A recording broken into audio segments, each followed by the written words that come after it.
अस्सलाम वालेकुम। मैं हूं फैसल तारड़।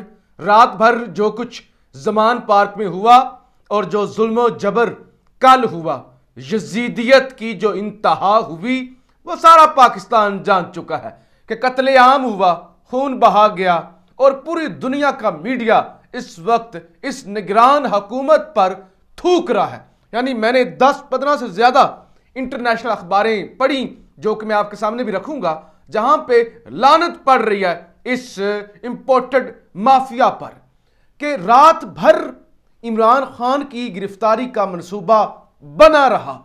हजारों की तादाद में लाहौर में पुलिस अलर्ट थी, कंटेनर पड़े हुए थे, रास्ते तमाम के तमाम बंद थे। एक दोस्त ने मुझे बताया कि लाहौर में 3 से 4 हेलीकॉप्टर वो भी निगरानी कर रहे थे।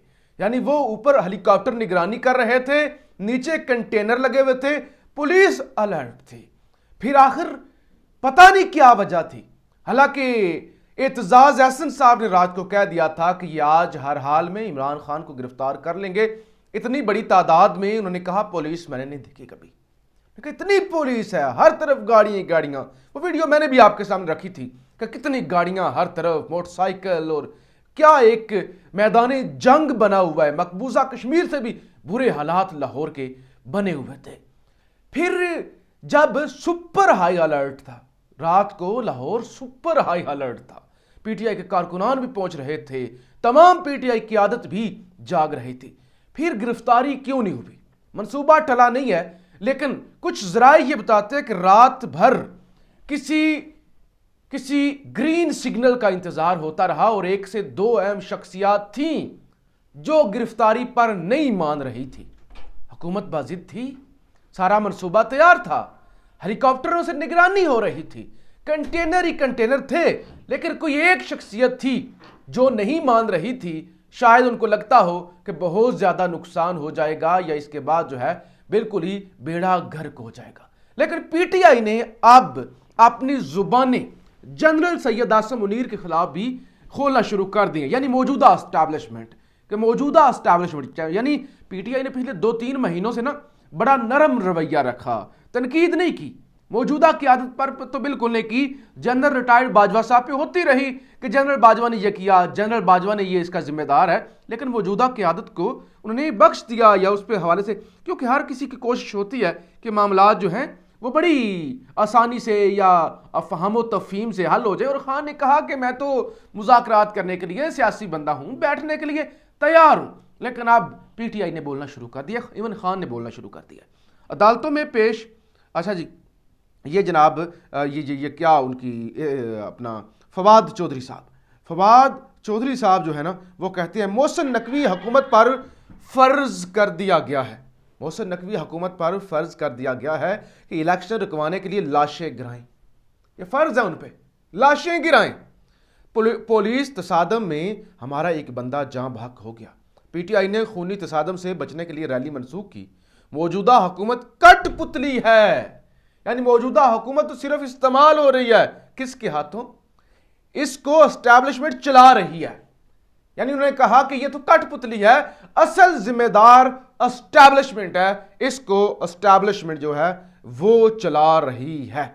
इसके अलावा खान ने जी बीबीसी को इंटरव्यू दिया, और खान ने जो बीबीसी को इंटरव्यू दिया उसके अंदर भी उन्होंने कहा कि जो है अभी जो है एस्टैब्लिशमेंट जिम्मेदार है, मैं एस्टैब्लिशमेंट के साथ बात करने के लिए तैयार हूं, लेकिन किसी के आगे झुकने के लिए नहीं।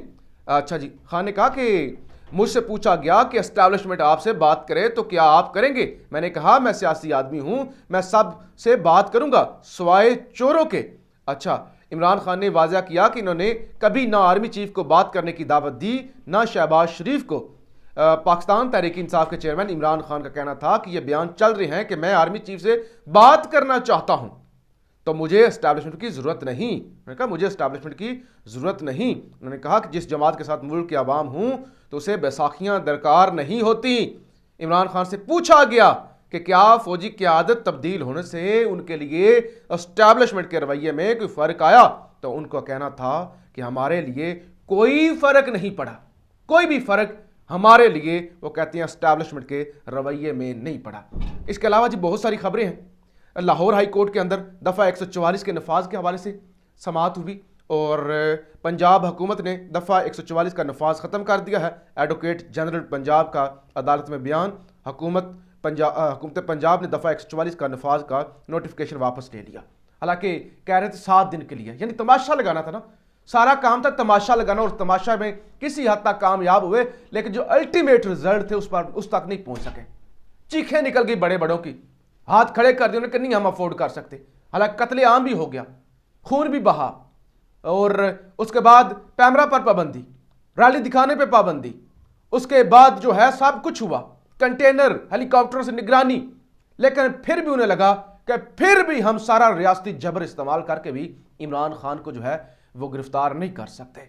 मनसूबा टला नहीं है, लेकिन दफ़ा 144 जो है वो वापस जो है वो उठा ली गई है। रात को अहमद मीर साहब के भैया अमर मीर वज़ीर इत्तलात पंजाब निगरान हुकूमत के, उनको मैं सुन रहा था, वो उनकी इतनी बाइस्ड गुफ्तगू, वो कहते हैं ये फितना है, फसाद है।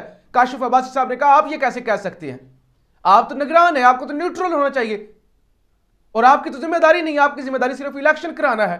आपने तो 25 मई की याद ताजा कर दिया। आमिर मीर ने कहा कौन सा 25 मई, क्या हुआ था 25 मई को, बढ़ा चढ़ा के पेश ना करें, कुछ भी नहीं हुआ था 25 मई को। तो ये लोग जो हैं वो कर रहे हैं। खैर इनका मंसूबा तो था इमरान खान को उठाने का और ये सब कुछ करने का, लेकिन अब दफ़ा 144 का नफाज जो है वो ख़त्म हो चुका है।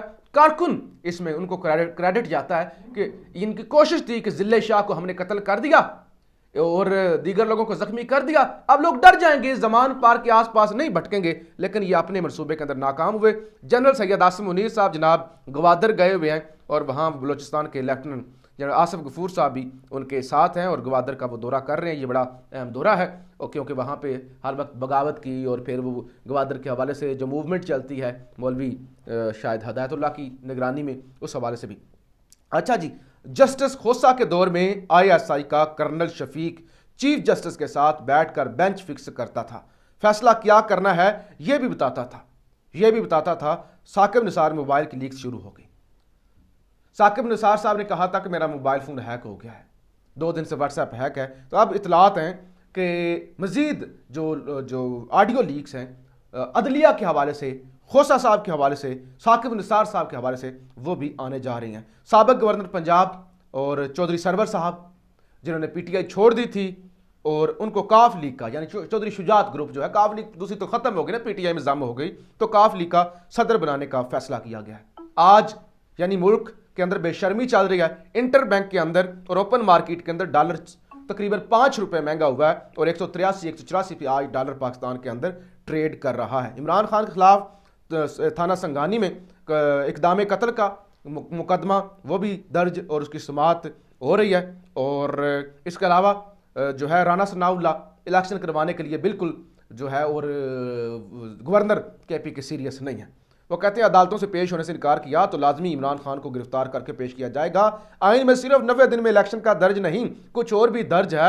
आइन में दर्ज है कि तमाम इलेक्शन एक साथ होने चाहिए और तमाम सूबों से में निगरान हुकूमत होनी चाहिए। तो वो कहते हैं ये कोई ज़रूरी नहीं है कि 90 दिन में करवाएं ना करवाएं, और भी बहुत सारी आइन में चीज़ें हैं, तो लिहाजा हुकूमत का इलेक्शन करवाने का कोई इरादा नहीं। मोहम्मद खान भट्टी साहब, मैंने बड़ी वो आपको खबर दे दी थी कि मैंने कहा ये जितने भी बयानात आ रहे हैं ना, चंद दिन पहले एक मैंने वीडियो की थी, मैंने कहा ये मोहम्मद खान भट्टी से जितने भी बयानात मनसूब आ रहे हैं ना कि उन्होंने तस्लीम कर लिया और उन्होंने ये कर लिया और उन्हें चौधरी परवेज लाई पर ये इल्ज़ाम लगा दिया, वादा माफ गवाह बन गए, ये सब झूठ है। मोहम्मद खान भट्टी मर जाएगा, ज़बान इस तरह से चौधरी परवेज लाई के खिलाफ नहीं बोलेगा। तो आज जो उनके खिलाफ जो समाअत हुई और इकबालिया बयान देने के हवाले से एंटी करप्शन में, तो उन्होंने कहा कि मैंने कोई ऐसा बयान नहीं दिया, मेरे से जो मनसूब बयान चल रहा है वो सब जाली है, मैंने कोई इकबालिया बयान नहीं दिया, ये सब कुछ जाली फेक प्रोपेगेंडा है। तो ये भी एक जो है वो शायद इन लोगों को जो फंसाने की कोशिश कर रहे थे मुंह की खानी पड़ी है। पैमरा ने जजेस के कंडक्ट से मुतालिक न्यूज़ बुलेटिन और टॉक शो में मवाद नशर करने पे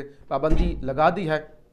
और इसके अलावा लाहौर हाई कोर्ट के अंदर इमरान खान के खिलाफ जो एक ये तौहीन अदालत की कार्रवाई चल रही थी कि इमरान खान जी अदालत के अंदर कारकुनों को बड़ी तादाद में लेके गए हैं, गेट टूटे हैं, ये हुआ है वो है। लाहौर हाई कोर्ट के अंदर जनाब ये जो समाअत थी, ये जो केस था वो भी उड़ा दिया गया है और इमरान खान पर तौहीन अदालत जो है ना वो मुकदमा उसका भी वो जो है वो खारिज हो गया। इमरान खान और फवाद चौधरी के खिलाफ इलेक्शन कमीशन कि वारंट गिरफ्तारी लाहौर हाई कोर्ट जो रावलपिंडी बेंच है उसमें जनाब ये जो है वो चैलेंज कर दिया गया है।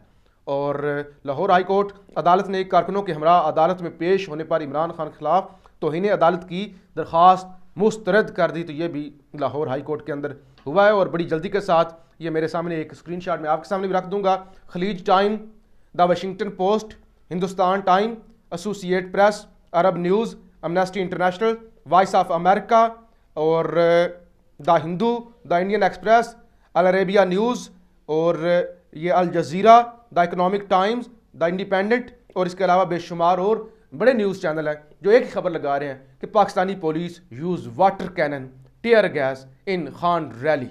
तो पूरे इंटरनेशनल मीडिया पर, पाकिस्तानी मीडिया पर पाबंदी लगाई हुई है ना, आवाज़ नहीं दिखानी, रैली नहीं दिखानी, तो पूरा इंटरनेशनल मीडिया इस इम्पोर्टेड और ये जो बगल बच्चे लगे हुए हैं और जो फस्तायत की सारी हदें पार कर रहे हैं उन पर थूक रहे हैं, उनको जो है वो दुर्गत बना रहे हैं और इस सारे मामले पर इमरान खान को इंटरनेशनल मीडिया कवरेज दे रहा है। तो ये मामला है जी, हर तरफ जुल्म है, मुकदमा दर्ज हो रहे हैं। इवन थाना रेस कोर्स के अंदर एक मुकदमा जनाब दर्ज हुआ है कल, ये जो दफा 144 की खिलाफ वर्जी हुई है ना, और कल जो कुछ हुआ है, यानी बंदे भी तुम मारो, बंदे भी तुम मारो, जुल्म भी तुम करो, गाड़ियां भी तुम तोड़ो, केमिकल मिला के पानी के अंदर लोगों पर वो भी तुम फेंको, गाड़ियां भी तोड़ो, तबाह कर दो। मैं शराफत साहब की गाड़ियां में देख रहा था, टूटी हुई थी लाहौर, बड़ी बड़ी उनकी गाड़ियां तबाह हो गई। सब कुछ तुम करो, बंदा मार दो और उसके बाद मुकदमा भी तुम दर्ज करो। तो ये इस मुल्क के अंदर जुल्म हो रहा है और अल्लाह करे कि ये जुल्म कम हो, अल्लाह करे कि ये जो ड्रामा इस मुल्क के अंदर चल रहा है वो जो है वो किसी तरीके से उसमें कमी आए। पाकिस्तान जिंदाबाद।